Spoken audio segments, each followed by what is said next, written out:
ناظرین السلام علیکم۔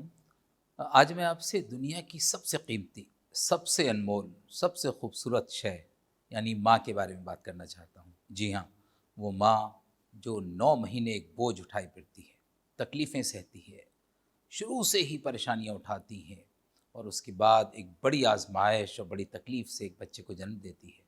پھر وہ ماں اس کو 2 سال تقریباً اپنا خون یعنی اپنا دودھ پلاتی ہے، پھر اس کی پرورش کرتی ہے، دن رات ایک کرتی ہے، خود گیلے پہ سوتی ہے، اپنے بچے کو سوکھے پہ سلاتی ہے، خود بھوکی رہتی ہے، بچے کو پیٹ بھر کے کھلاتی ہے۔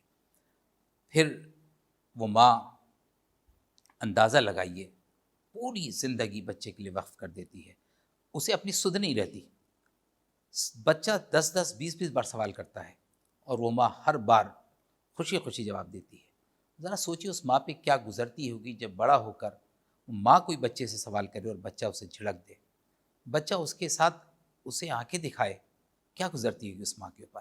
ہمیں سوچنا چاہیے کہ کائنات کی سب سے عظیم اگر کوئی شے ہے تو وہ ماں ہے۔ ماں باپ، ہم سب جانتے ہیں ماں کے پیروں تلے جنت ہے، اور باپ جنت کے دروازوں میں سے ایک ہے۔ اتنا عظیم رشتہ، اتنی خوبصورت ماں، اتنا عظیم و شان اللہ نے یہ رشتہ بنایا ہے۔ وہ لوگ بہت خوش قسمت ہیں جن کے پاس ماں ہے۔ دنیا کے سب سے مالدار آدمی لکھپتی اور کروڑپتی نہیں، بلکہ وہ ہے جس کے پاس ماں ہے، وہ سب سے زیادہ مالدار ہے۔ اللہ کے نبی صلی اللہ علیہ وسلم نے فرمایا، آپ نے سنا ہوگا، یعنی وہ ذلیل و خوار ہو۔ پوچھا کون؟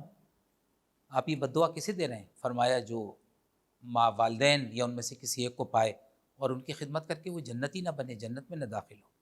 آپ نے یہاں تک فرمایا کہ میری ماں زندہ ہوتی، اگر میری ماں زندہ ہوتی اور میں اللہ کے حضور نماز میں کھڑا ہوتا، میری ماں مجھے آواز دیتی اور میں نماز چھوڑ کر ماں کے پاس چلا جاتا اور دنیا کو بتاتا کہ ماں کی عظمت کیا ہے۔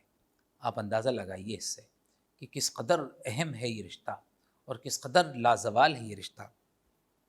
اب آپ ایک دوسری حدیث کی طرف آئیے۔ آپ نے سنا ہوگا کہ اللہ کے نبی صلی اللہ علیہ وسلم کے پاس ایک شخص آیا اور اس نے کہا کہ میں نے اپنے اپاہج اور بوڑھی ماں کو یمن سے اپنی پیٹھ پر لاد کر مکے کا سفر کیا، طواف کیا، سعی کی، اور پھر میں اپنی ماں کو حج کے موقع کے اوپر عرفات لے گیا، پھر مزدلفہ لے گیا، پھر واپس منا لایا، رمی کرائی، شیطان کی کنکریاں مانی۔ کیا میں نے اپنی ماں کا حق ادا کیا؟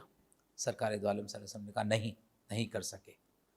اسی طرح ایک جلیل القدر صحابی عبداللہ بن عمر سے ایک شخص نے، ایک صحابی نے بلکہ، اپنے ماں کی خدمات کا، عظیم خدمات کا ذکر کیا کہ میں نے اپنی ماں کے ساتھ اتنا حسن سلوک کیا، تو کیا میں نے حق ادا کیا؟ عبداللہ بن عمر نے کہا کہ نہیں، تم نے اس ایک چیخ کا بھی حق ادا نہیں کیا جو تمہاری پیدائش کے وقت اس نے لی تھی۔ یہ ہے ماں کا مقام۔ ماں اور باپ دنیا میں ہمیں لانے کے ذریعہ بنتے ہیں۔ ہماری ذمہ داری بنتی ہے کہ ہم ان کے ساتھ بہترین حسن سلوک کریں، ان کے سامنے بچھے رہیں، ان کے حکم کا انتظار کریں اور ان کی خدمت کو اپنا سب سے بڑا نصب العین اور اپنے لیے سعادت سمجھیں۔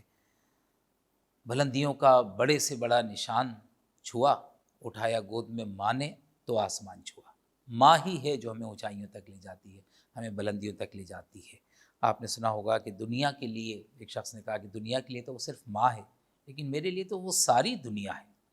اور ماں کا پیار ہر ناممکن چیز کو اپنی اولاد کے لیے ممکن بنا دیتا ہے۔ دنیا میں ہر رشتے کا کوئی مقام لے سکتا ہے نا؟ ماں ایک ایسی چیز ہے جس کا مقام کوئی نہیں لے سکتا۔ ماں تنہا وہ رشتہ ہے جو صرف ماں ہی ادا کر سکتی ہے۔ باپ نہ رہے تو ماں باپ کا رول ادا کرتی ہے، ماں کبھی بڑی بہن کا رول ادا کرتی ہے، لیکن کوئی ماں کا کردار ادا نہیں کر سکتا۔ ماں ہمارے خاندان کی مرکز ہے، ماں ہمارے گھر کا اجالا ہے، ماں آنکھوں کا نور ہے۔ اے اندھیرے دیکھ لے منہ تیرا کالا ہو گیا، ماں نے آنکھیں کھول دیں گھر میں اجالا ہو گیا۔ اب آپ ذرا غور کیجئے، ہم کہاں سے چلے تھے اور کہاں پہنچ گئے۔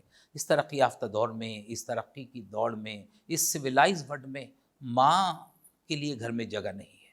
کتنے ارمانوں سے ماں باپ گھر بناتے ہیں، اور آج وقت یہ آ گیا کہ وہی گھر ان ماں باپ کے لیے اجنبی ہو جاتا ہے۔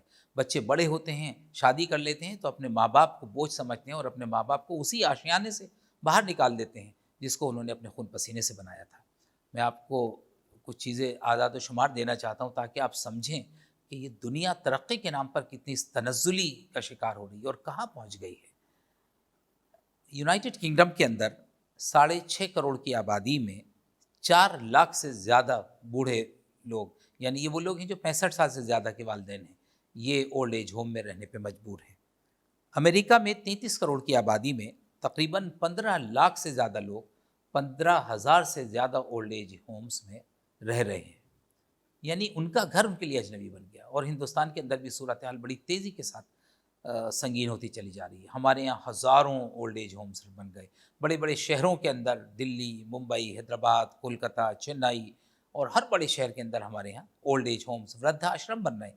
یعنی ہم اپنے والدین کو اتنا بوجھ سمجھنے لگے کہ وہ وردھا آشرم میں جا رہے ہیں، اور یہ صورتحال ہندوستان کے اندر بھی سنگین ہوتی چلی جا رہی ہے۔ ذرا غور کیجئے، ہم انسان ہیں، وہ رشتہ جو ہماری کائنات کا، جو اس دنیا کا سب سے بڑا رشتہ ہے، جو ہمارے وجود کا ذریعہ بنتی ہے، ماں اور باپ، ان کے تعلق سے ہم اتنے تنگ نظر ہو گئے، اتنے تنگ دل ہو گئے کہ ہم انہیں بوجھ سمجھنے لگے۔ میں آپ کو ایک واقعہ سناتا ہوں، اللہ کے نبی صلی اللہ علیہ وسلم کے زمانے کی ایک بات ہے۔ آگے بتایا گیا کہ ایک نوجوان کے اوپر برا وقت ہے، آخری وقت ہے، اور اس کی جان نہیں نکل رہی، سخت پریشانی میں ہے، تکلیف میں مبتلا ہے۔ آپ چل کے دیکھ لیجئے۔ آپ صلی اللہ علیہ وسلم وہاں پہنچتے ہیں، آپ پوچھتے ہیں کہ اس کے والدین زندہ ہیں؟ بتایا گیا کہ اس کی بوڑھی ماں ہے۔ آپ بلاتے ہیں، اس سے پوچھتے ہیں کہ تمہارا بچہ کیسا ہے یہ لڑکا؟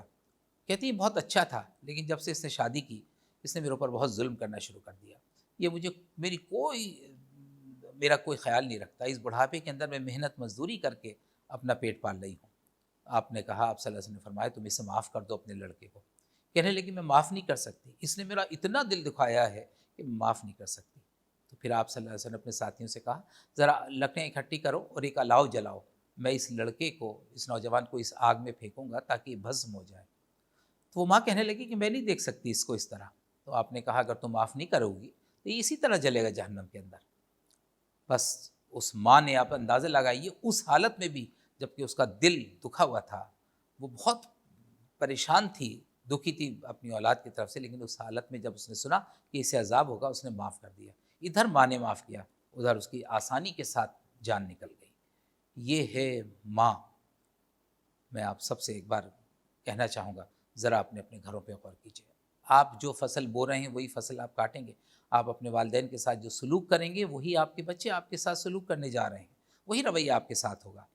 خدا را ماں ایک ایسی چیز ہے جس نے آپ کو پتہ نہیں ہزاروں مسائل، مشکلات اور پریشانیوں سے بچایا ہے۔ حیراں تھی موت دور کھڑے دیکھتی رہی، ماں کی دعا نے حادثہ ہونے نہیں دیا۔ یہ کتنی عظیم شے کی اگر ہم قدر نہیں کریں گے تو ہم اپنی دنیا بھی برباد کریں گے اور آخرت تو برباد کر ہی لیں گے۔ اگر والدین خوش نہیں ہیں تو کوئی عبادت ہماری کارگر نہیں ہے۔ آپ ہزاروں عمرے کریں، حج کریں، نمازیں پڑھیں، روزے رکھیں، اگر ماں باپ خوش نہیں ہیں تو جنت کی خوشبو بھی نہیں سونگھ سکیں گے۔